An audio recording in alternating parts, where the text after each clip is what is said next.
এক সময় স্কুলের কলেজের গেটের সামনে এই আচারটা খেতাম, চালটার আচার। সেই সময় এই চালটা গাছটা খুবই কমই চিনতাম। আগে এই গাছগুলা কখনোই দেখি নাই, আর এখন আমাদের বাড়িতেই এই চালতা গাছ লাগানোর পরেই খুব দ্রুত সময়ের মধ্যে চালতা আসে। এগুলা হচ্ছে শেষ সিজনের চালটা। এগুলা একদম পুরোপুরি বাড়তি হয়ে গেছে, মানে গাছ থেকে এখন পড়ে যাবে। অনেকগুলা চালতা গাছ থেকে পড়ে নষ্ট হয়ে গেছে। কিছু চালতা আমি এবার পেরে নিয়েছি, তারপর এগুলা ছোট ছোট করে কেটে নিচ্ছি। এই চালটাগুলা কাটাকাটি করা কিন্তু খুবই কঠিন, কারণ এটার ভিতরে একটা পিচ্ছিল কষ থাকে।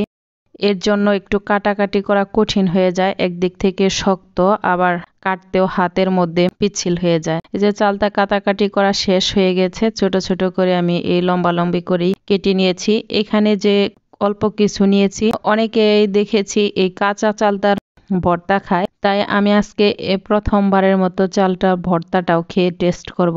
আর বাকিটা আমি সিদ্ধ করতে দিয়ে দিচ্ছি।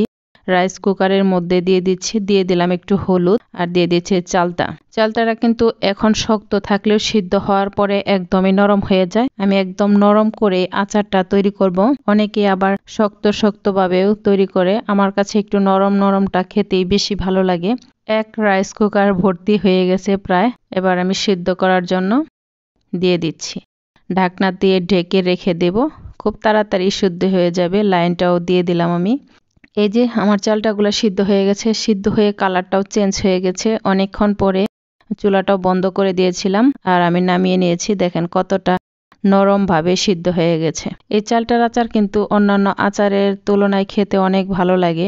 আগে সব সময় কলেজ গেটের সামনে মামাদের কাছ থেকে এই আচারটা কিনে খেতাম, তখন চালটা তো একদমই চিনতাম না।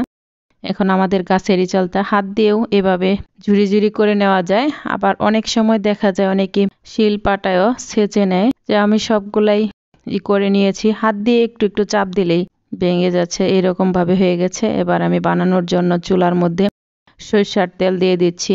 সরিষার তেল দিয়েই আচারটা তৈরি করতে হয়। সব আচারই সরিষার তেল দিয়ে তৈরি করে। সরিষার তেল দিয়ে তৈরি করলে খেতে ভালো লাগে। এখানে আমি দারুচিনি, সাদা এলাচ, কালো এলাচ দিয়ে দিলাম তেলের মধ্যে।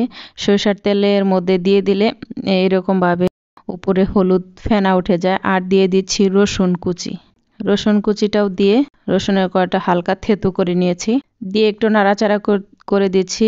এই পর্যায়ে কিন্তু খুব সুন্দর একটা তেলের মধ্যে থেকে সেন্ট আসে। এবার দিয়ে দিচ্ছি গুঁড়া মশলা, শুকনা মরিচের গুঁড়ো দিয়ে দিলাম একটু। আচার কিন্তু আমার মোটামুটি অনেকটুকুই। আর দিয়ে দিচ্ছি পাঁচফোড়নের গুঁড়া মশলা। পাঁচফোড়ন ভেজে নিয়েছিলাম, সেই পাঁচফোড়নটা দিয়ে দিলাম। মশলাটা একটু নাড়াচাড়া করে দিয়ে দিচ্ছি জিরা গুঁড়িটাও দিয়ে দিলাম। এবার সব মশলা ভালো করে একটু ভেজে নিচ্ছি। এবার আমি এর মধ্যে দিয়ে দিব চালটা দিয়ে একটু কিছুক্ষণ নাড়াচাড়া করে নিব।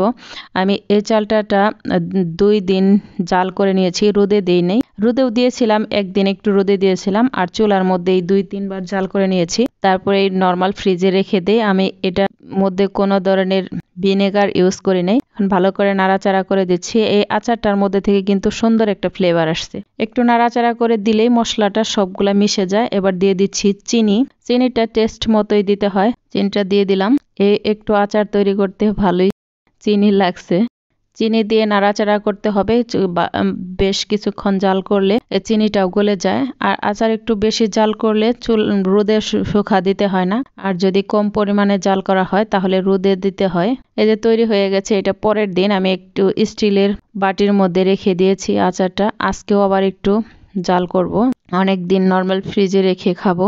সবাই ভালো থাকবেন, সুস্থ থাকবেন। আবার দেখা হবে নতুন কোনো ভিডিওতে। আল্লাহ হাফেজ।